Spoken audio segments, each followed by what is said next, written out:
what people usually say about tragic history. So when scholars say tragic history, they usually mean a kind of history that is interested in marvels, in changeability of fortune, in women and romantic scandal, in description of court life, including luxury, drinking, food, flatterers, ridiculous behavior of the powerful, court gossip, and also in graphic descriptions of violence and suffering. And I'm interested in how far this picture is created solely by the cover texts and how far it actually matches what Duris and Philotas wrote. So, Polybius's histories, of course, is also technically a fragmentary work. We don't have all of it. But compared to Duris and Philotas, his work is incredibly well preserved. So we have the first 5 books intact. We have big chunks of the rest, and then we have all the Excerpta Constantiniana, or the epitomized passages from Polybius. I'm trying to ignore all of that, also the Excerpta Constantiniana, and only look at the fragments that we have of Duris and Philotas. So the paper is based really on or around a search in the TLG for the term Polybius. If you do that, you get 1,258 hits. They are not all fragments. You can take aside all of the Excerpta Constantiniana, which I've done. Secondly, you can take aside everything that is a duplication, because the same work in 2 different editions is on the TLG. And thirdly, you can take away all the passages that refer to a different Polybius, all the passages that use Polybius as an adjective. But we're still left with more than 600 fragments of Polybius. And that's what I've tried to sort into the tables, which I will show you about that. So, I'm interested in 3 different but related questions in this paper. And they correspond to numbers on the handout. So first, I want to talk about the cover texts. To what extent are they the same as the cover texts for Duris and Philotas, and to what extent are they different ones? Who preserves fragments of Polybius? Secondly, I'm interested in the topics they're using for, the information they use Polybius for. Is it the same information that they use Duris and Philotas for, or is it different types of information? And thirdly, I'm interested in to what extent Polybius himself would look like a tragic historian if we only had these fragments. So those are the 3 questions I'm going to talk about. So we start with the cover texts, point number 1. The first thing to note here, I don't know if you can even see the table. If you've got a handout, that might be easier. But the first thing to note is the discrepancy in quantity of fragments. So Duris's historical works are cited 87 times in total. Philotas is cited 93 times. Polybius is cited more than 582 times. I put 582 plus because, in all honesty, this is an ongoing project. I'm not through all the fragments yet, but it's a sizable body of data. That, I think, indicates that Polybius was read much more than Duris and Philotas in antiquity. So it was clearly a much more popular, if you like, source text for these quoting methods. The second thing is the distribution of fragments between cover texts. So the main cover texts for Duris and Philotas are Athenaeus and Plutarch. Now that clearly also important cover texts for Polybius. We've got them here. There's Athenaeus, right? And down here we've got Plutarch. Okay.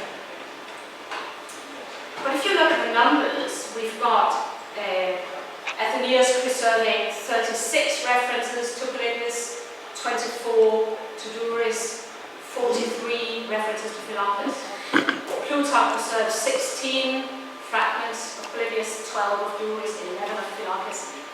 But because there are so many more fragments overall of Polybius than of Duris and Philocus, the number preserved by Athenaeus and Plutarch is of course a much smaller percentage of the total. And that makes them less important cover texts for Polybius. Overall, we wouldn't be dependent on Athenaeus and Plutarch for our knowledge of Polybius if we didn't have this preserved text. If you calculate the percentages, the fragments found in Athenaeus of Polybius is 6%. 6% out of the total number of Polybius fragments. Whereas for Duris, in the case of Duris, Athenaeus is responsible for around about 28% of the fragments, and in the case of Philocus, is responsible for about 46% of the fragments. So that clearly makes them more important in our knowledge of Duris and Philocus than in our knowledge of Polybius. Nonetheless, we're going to spend some time under point 2 on Athenaeus and Plutarch because they are the most important cover texts for Duris and Philocus. So this is where I think Polybius is important as a control mechanism. But before we do that, we just have to know what the dominant cover texts for Polybius then are.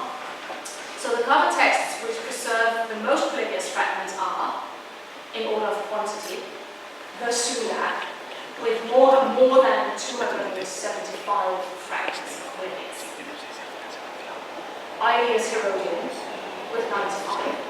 Stephanus of Byzantium with 91, although a lot of those are already in Irenaeus Herodian, who's clearly copied them directly from Herodian, so they're kind of the same fragment if you were categorizing them. And Strabo with 54 fragments. Now most of these references to Polybius are geographical. Polybius was clearly considered a gold mine of information about all things geographical. From technical information about climate zones and distances, over topographical information about hills and rivers, their names and where they are placed in relation to each other, over ethnographical information about the names of tribes and their kinship. Polybius was clearly where these authors went for information. In the Suda, about half of the references are geographical. The rest are passages where Polybius is quoted in order to illustrate the meaning of some word or other. Polybius was clearly mined from this vocabulary here. It was cited as evidence for the use of all word classes, nouns, verbs, adjectives, adverbs, etc. Now Duris, that's a different story if you look at the table again. Duris is sometimes cited for geographical information, like the geographical lexicon, but he was generally more popular with another kind of lexicographer, with the lexicographers interested in mythology, in etymology, in the origins of proverbs. He was also cited by a number of scholiasts for his information about these things, mythology, etymology, proverbs. Philocus, alone of the three, is cited by the mythographers Parthenius and Hyginus for his mythological stories. So all of this seems at first glance to corroborate the theory that Duris and Philocus did write a different type of historiography from Polybius. Or at the very least they had a reputation for writing different kinds of history. They were where you went for information about mythology or etymology, and Polybius was where you went for geographical information. So that's point number 1. We move on to point number 2. The topics of this Polybius. So do the cover texts use Polybius for the same kind of information as they use Duris and Philocus, or for different types of information, and how faithfully do they reproduce his text as well?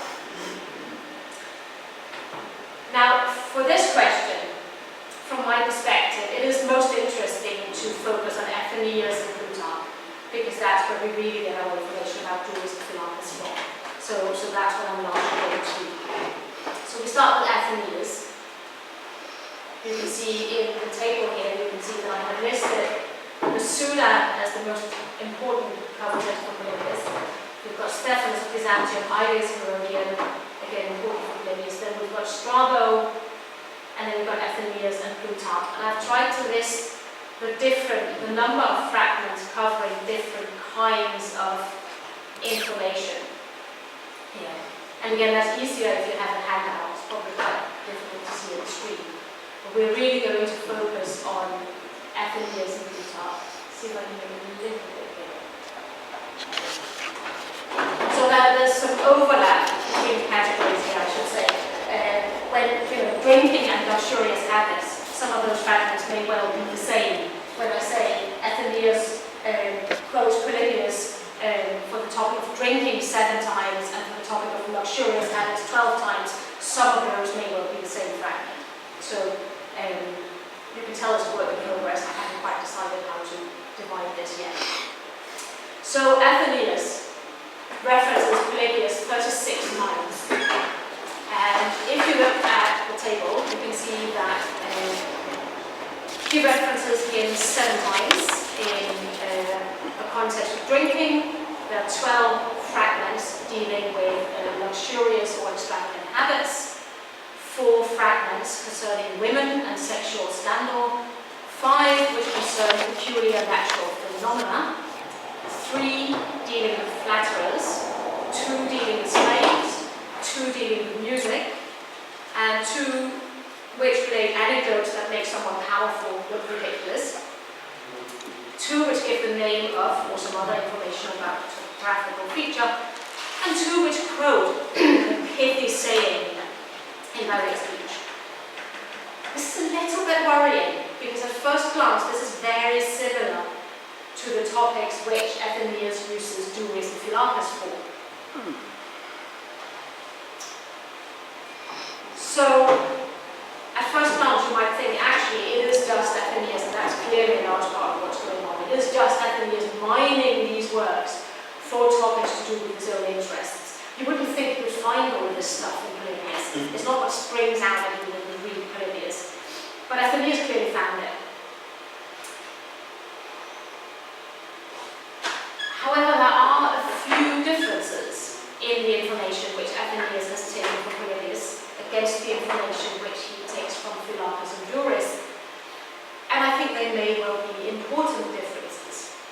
So for example, direct speech. Well, you've seen that twice does he quote direct speech from Polybius.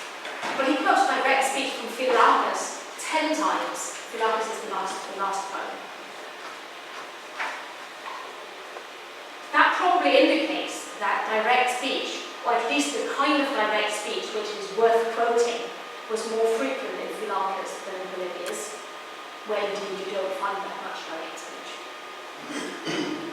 Also, none of the Athenaean fragments of Polybius deal with the topic of friendship or love between an animal and a human being. This is a favourite topic of Athenaeus's, and he quotes Philakis on this topic twice and Doris once. I think if there had been anything like that in Polybius, he would have found it and he would have extracted it, but he couldn't find it, I think. Likewise, Athenaeus does not quote Polybius on the topic of mythology, which he does with Doris and Philakis. So again, I think there's a sense in which if he had been able to find mythological material in Polybius, he would have extracted it, but he didn't find it, so he didn't.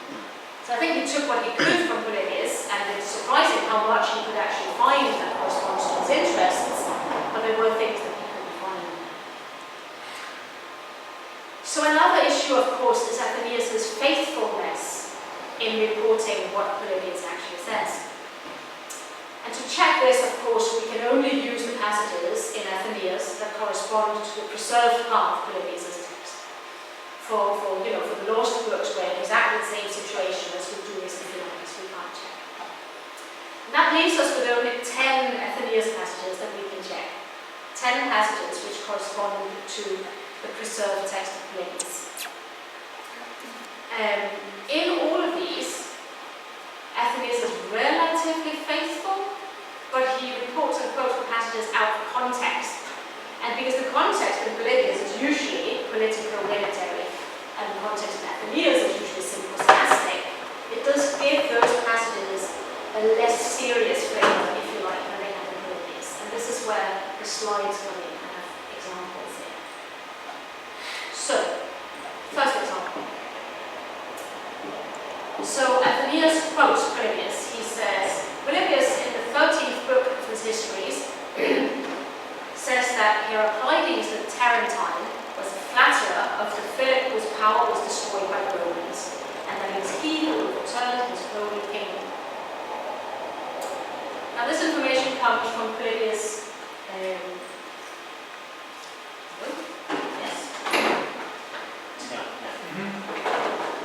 Yes, that wasn't really what I wanted to do. How do I get that? Can you read that? You can. Good. So this is the Polybius passage, right? It is rather longer. I won't read out all of this. But the text in Polybius, this passage, it begins with Philip giving Heraclides the task of figuring out how to destroy the fleet of the Rhodians. And then Polybius digresses to narrate Heraclides' career, which is a career of treachery, basically, before he came to Philip's court. And the passage ends with a statement, with him, with Philip, he, Heraclides, obtained so much credit and influence that he eventually was the most powerful element in the overthrow of that great monarchy.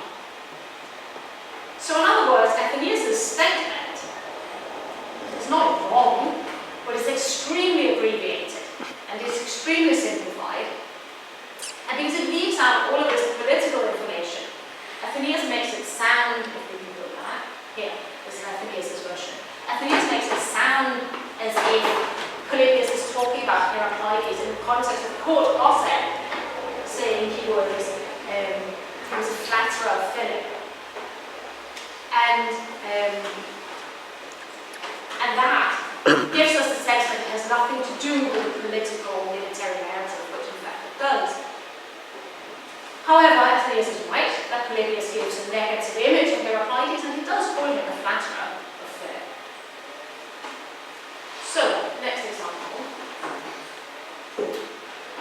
Oh, that's the Greek version of the Heraclides passage. So here's the second example of Athenaeus quoting Polybius.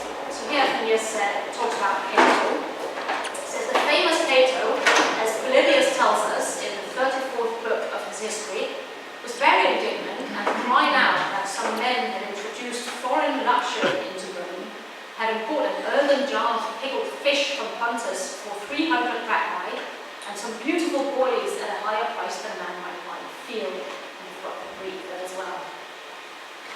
Now this reference is to Polybius 31, chapter 25. And the chapter is longer than this, but I've just given you the most relevant sentence here. So it's slightly different. If you look at it, you can see that Athenaeus has kept the sense of Polybius' statement, has kept this very evocative, the jars of pickled fish. Athenaeus calls them keramia and tarikon, and Polybius calls them tare, keramia, tu tariku, which is really the same expression. But Athenaeus has changed the rest of the phrasing almost completely. And the two verbs which characterize Cato in the reader's mind, eduskeraine, go back to Athenaeus here. Eduskeraine was very indignant, and ekekage cried out. They're not in Polybius. That's Athenaeus' interpretation of what Polybius says. Polybius says that Cato was annoyed. He says aganakton. Roughly the same thing, but it's not quite the same thing. And Athenaeus has also turned Polybius' two comparisons, pretty boys versus fields, and pickled fish versus plowmen, introduced one comparison, pretty boys versus fields. And he gives the price of the jar pickled fish in this sentence, whereas Polybius gives it earlier in the passage. Similarly, with the idea of foreign luxury, tasks in passed through France, which is prominent in the Athenaeus passage. That is found earlier in the Polybius passage, not quite in the same words, but not in this sentence. Polybius says that the Romans had snatched up Greek licentiousness. He says they had hapakotes, the Greek luxury. And I think that makes it a little bit more subtle and less black and white in Polybius. Hapakotes from harpasto, to snatch or to grasp something, connects this with the idea of Roman rapaciousness, of the Romans stealing Greek art as well when they destroy Corinth.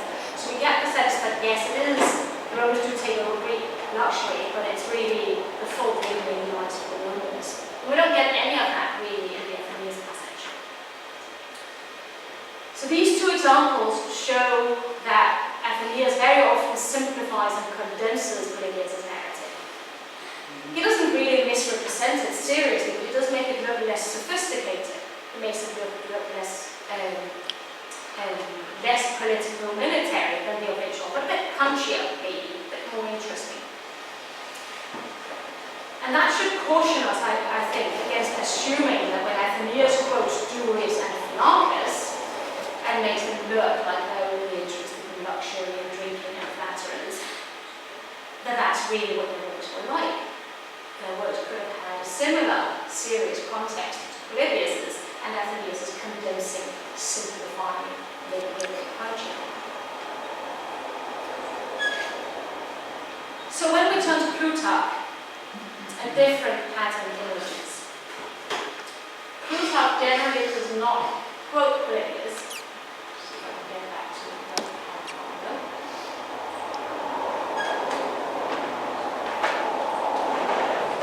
So Plutarch generally doesn't pretend to quote Polybius.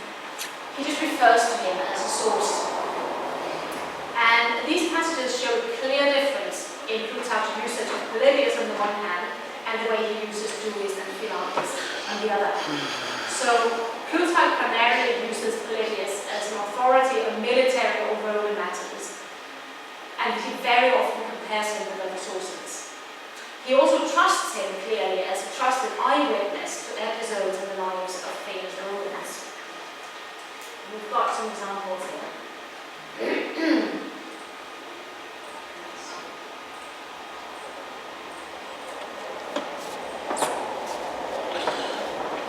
So there's two examples here of Plutarch using Polybius as a source for Roman military matters and comparing him with another source. So in the first passage you can see that he says, Emilius accordingly delighted gave him not as many men as Polybius states, but as many as Narses himself says they took. In the second passage he says, these men, according to Polybius, were still asleep when the Romans fell upon them, but Narses says that a sharp and perilous conflict took place, and so on. So in both passages, Plutarch is comparing Polybius with Scipio Narses. Sometimes he prefers Polybius as information, sometimes he prefers Narses as information.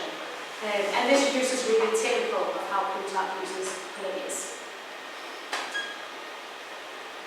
One passage is interesting because it is so completely atypical of Polybius' work.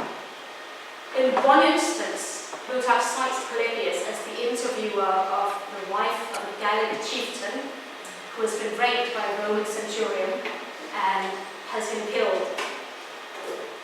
And this is one of those passages, it's about women, it's about sexual scandal.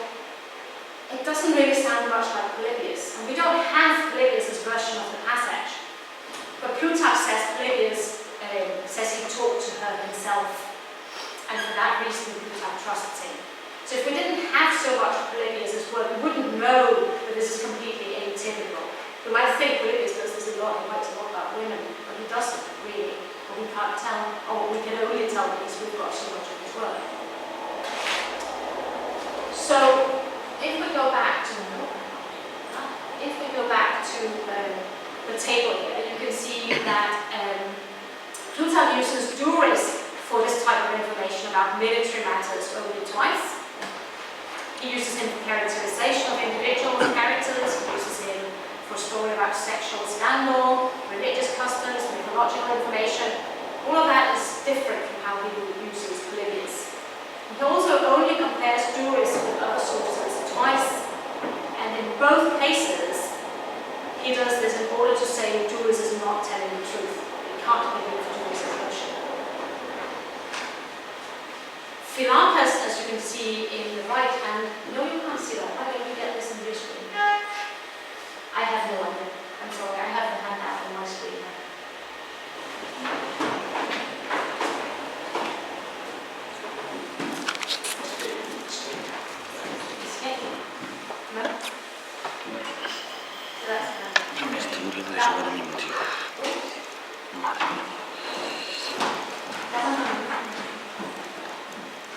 This is what I want people to see, right? So that's the slides.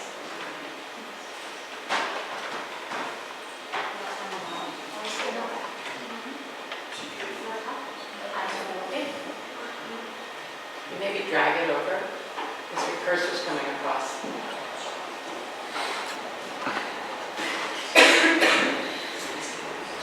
Yes. Maybe just close it down.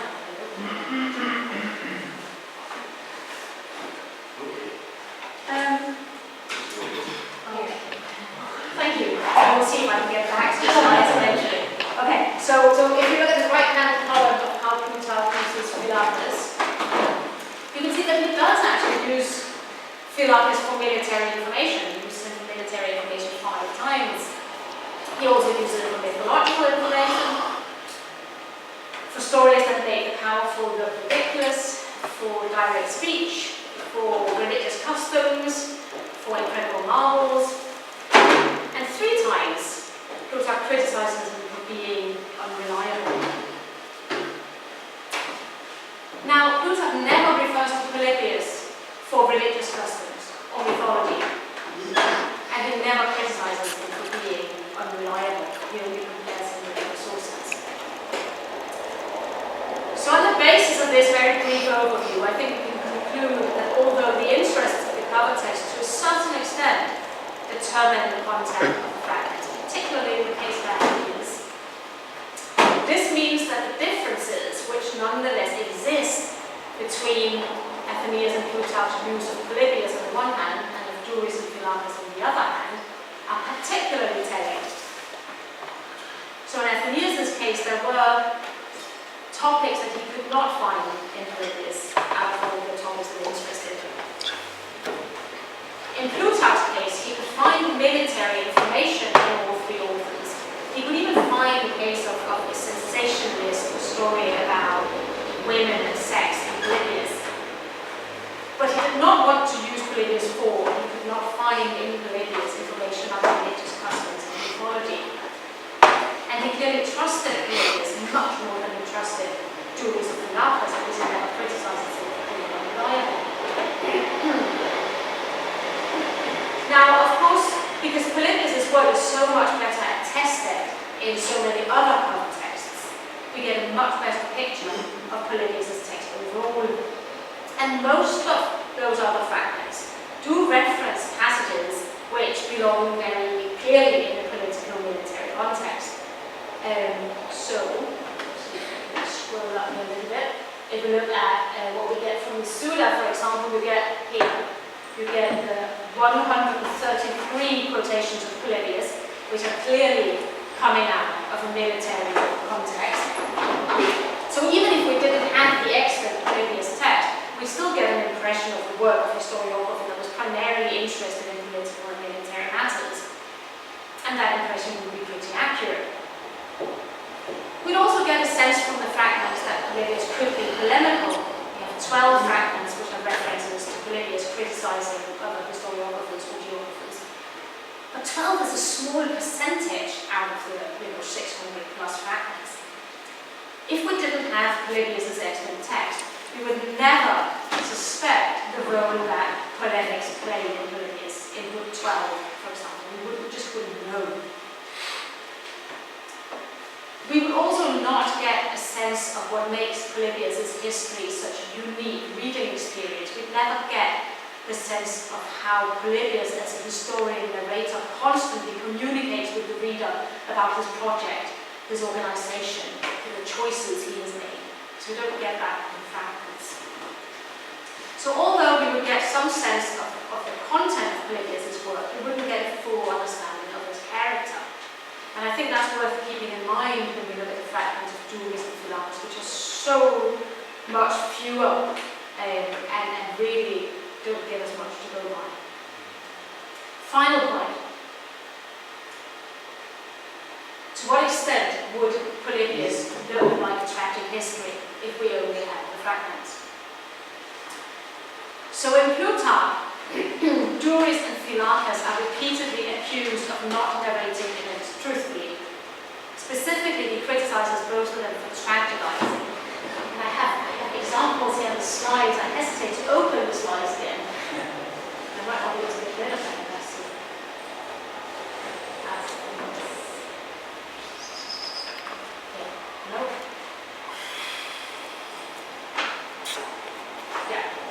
Plutarch criticizing Julius.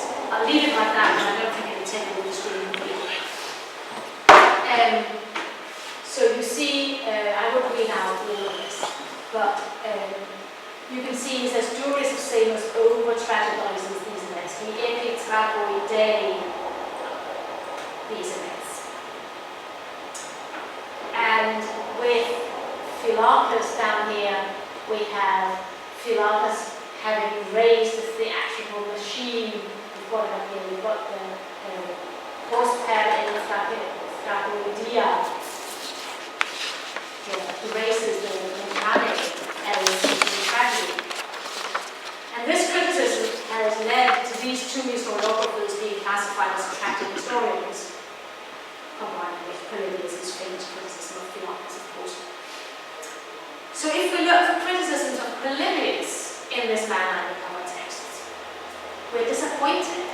Polybius is never accused of tragedizing events by Plutarch or by anyone else. There can be two reasons for this. Either Plutarch, who clearly admired Polybius, was influenced by Polybius' famous criticism of Philaucus, which I'll bring up, but I won't bring it up.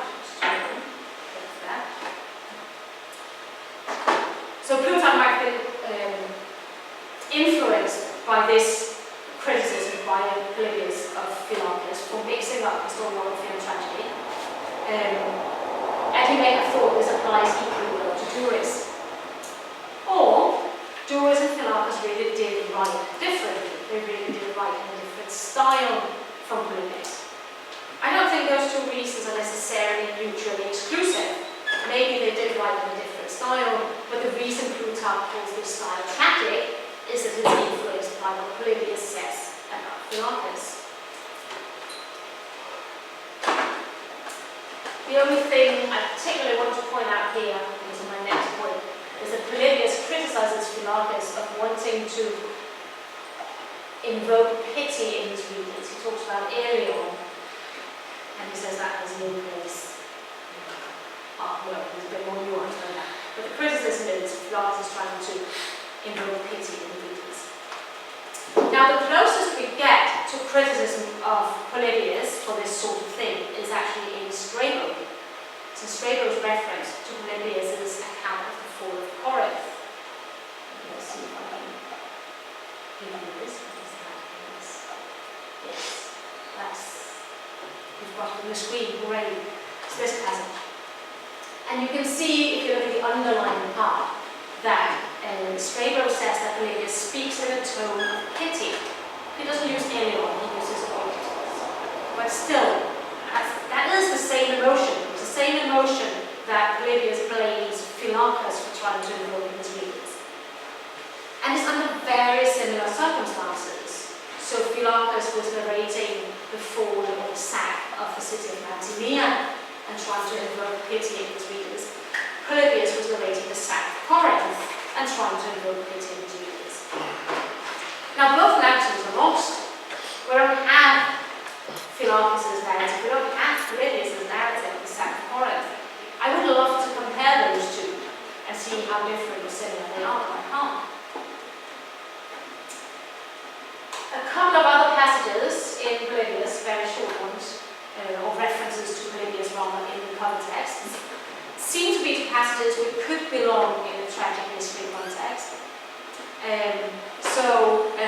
We've got a Suda entry that has a B for the adverb peripathos, meaning greatly suffering, and a phrase quoted by the Suda from Polybius, would not, having become despairing, throw himself down the precipice, comes completely out of context. We're not told what character it relates to, what situation it relates to. But it does, this idea of someone suffering so greatly who's contemplating throwing himself off a cliff is reminiscent of tragic history. However, when we chase up the phrase in Polybius, we see that it actually comes in a completely political military context of the henchmen of Antiochus plotting how to get Achaeans into their hands, and they're worried that when he realizes what's going on, he might throw himself off a cliff. So it's not really tragic history, although if we only had this fragment, we might think it is. Similarly with number C here, that's about someone hanging himself with a rope. But again, if we chase that up in Polybius, it is in the context of a certain Archias who's attempting to betray Cyprus to Demetrius of Syria, and being found out, he decides not to face Roman justice, but just to hang himself instead. So again, we have a completely political military context for this. So, I'll try to wrap this up now. Where does all of this lead us?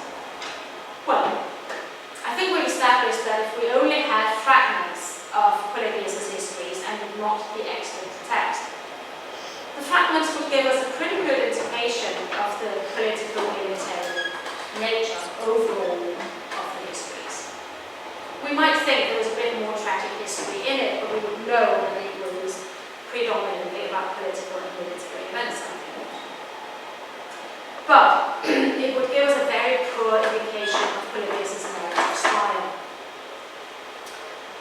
We wouldn't know about his polemics, we wouldn't know about all the times that he talked directly to the reader about his project. We might also think that topics such as luxury, drinking, and sexual scandal played a much bigger role in his work than they in fact do. And we would have no idea of the depth and sophistication of his narrative. We only have simplified versions.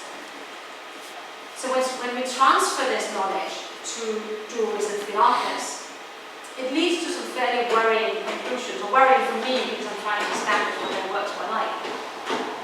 So we don't have nearly as many fragments of their works. And for that reason, we don't have nearly as good a sense of the contents of those works. But I think it's safe to assume that the focus on luxury, food and drink, and other symposiastic topics were not there in Jules and Philonous. That was not what their works were about.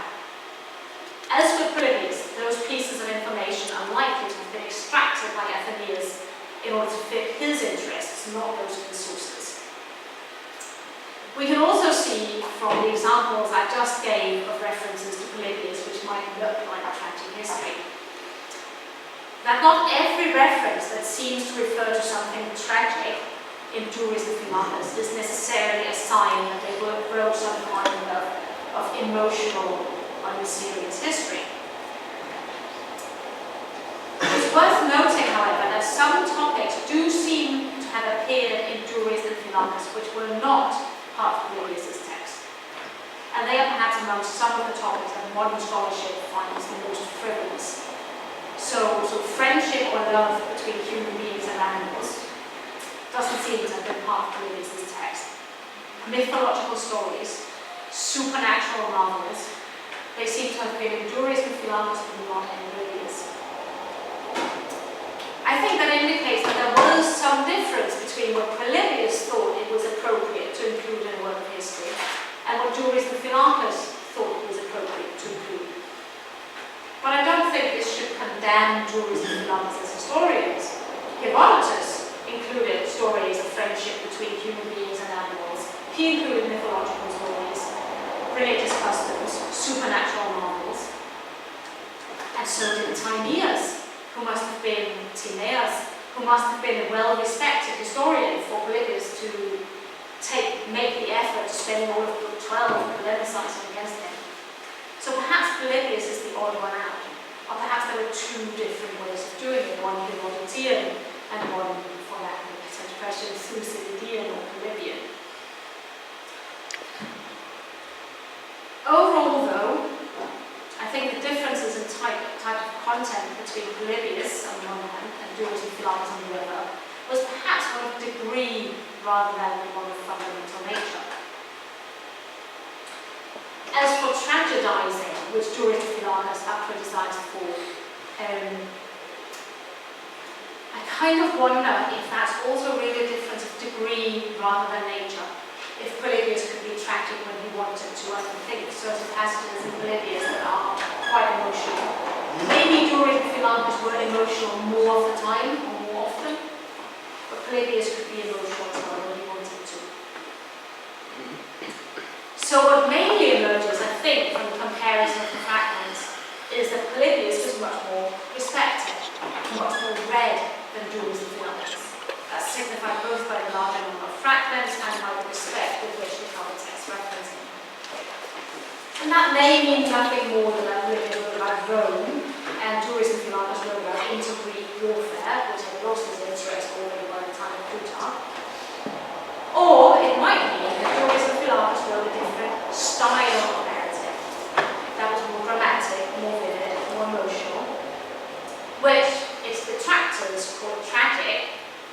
But I doubt that Duris and Philonous called it that. I don't know what they called it. Maybe they called it enlarging or magnetic. So, I conclude that Duris and Philonous perhaps differed from Polybius in three ways. In the topics which they considered suitable to include in the work of history, but no more than Philonous differed from Polybius in that respect. Two, in style. And three, in reputation. And reputation is perhaps the most significant of those three.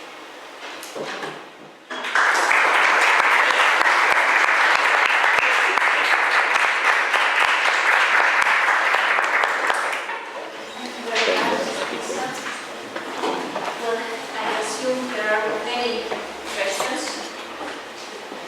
Of course, it was of very interesting, but it was a broader approach than the one which I tried. Much more. I have not done all the nitty-gritty work yet. I will try to complete further the Good. approach, Sure. because I was just checking, because I could not remember whether Christian mentioned Polybius, and it does not, of course. And this, I think, is part of another side of the question. When we talk about reputation, especially in the Roman world, to my mind, Polybius almost disappears after the first century. So perhaps adding all the Latin sources might add to an investigation into the different legacy of these trends. Because, well, when Quintilian says, well, I will dare compare Sallust to Thucydides, he just seems to know that after two Pompus and at least Pilatus there were none. Yeah.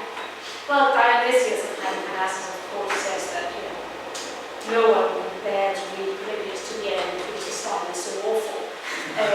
So, maybe really no one could bear to read Polybius to the end, but it's interesting that the Suda keeps referring to him and quoting from Polybius.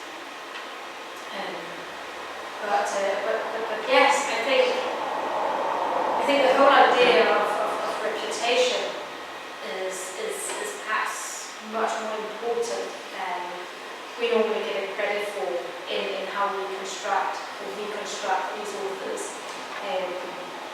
It would be nice to think that the reason Duris and Philonous are not quoted any more than they are is that they weren't really worth reading. But maybe we would think they were worth reading, and it's just the ancient readers who lost interest in them after a while.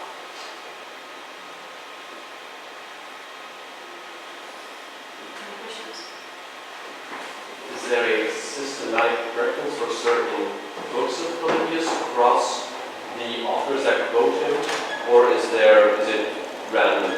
As far as I can tell, it's random. It seems to be from everywhere, both from the early books, the middle books, the late books. I couldn't really see a pattern there. They seem to have had access to the whole text quite late, I think. Also the 6th. So the passage is on the Roman Constitution. So Yeah, and as far as I can see, they're not quoted more than anything else, really, strangely. There's certainly, if you look at all those Suda passages, they're from absolutely everywhere. And there's silly little things like, they marched for 3 days and then they camp. Or he sent some soldiers up the hill. Or so they're just, insignificant little snippets of information to illustrate the meaning of a word. But clearly coming out of the military narrative.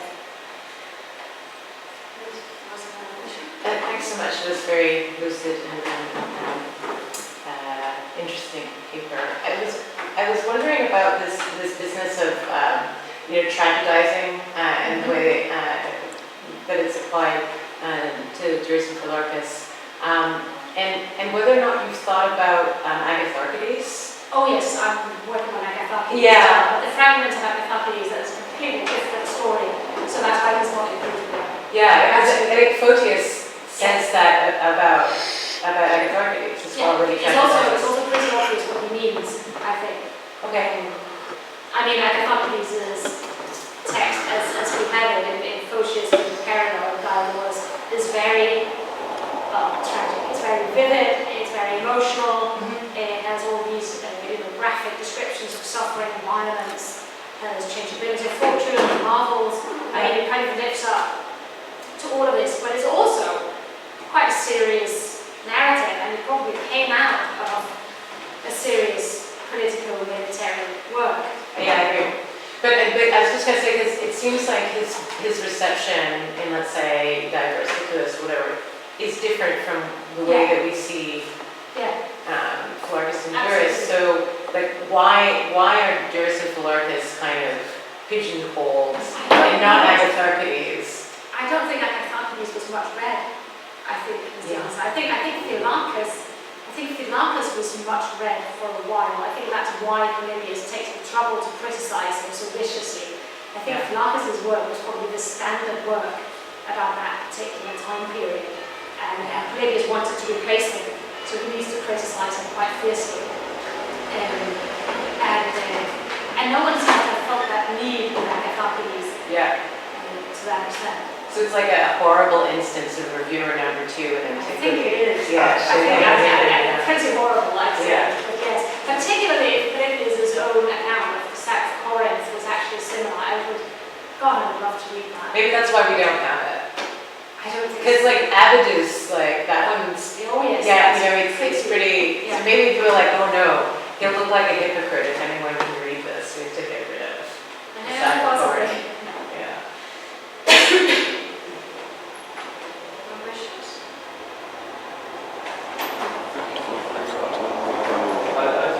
How do you behave with the numbering of fragments? Such in a case where between the Romans, there is the, as you said, the same fragment. Yes, this is a work in progress. So before I go anywhere near publishing any of this, I need to go through everything again and decide exactly what I'm doing. At the moment, there's a lot of overlap.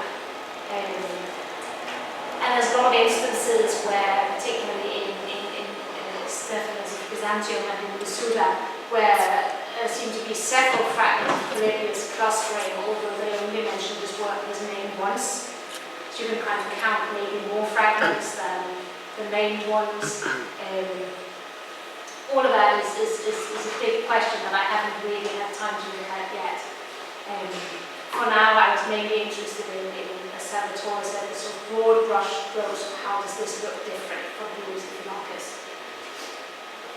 I would say only that the edition by Lenz Gordon is not used for use. Yeah. It's not really, no. So, they are, in my opinion, from excluded. Yeah. No, I can actually see why, and I think that would be a good idea. Most of them are, stuff that's presented, so there's no point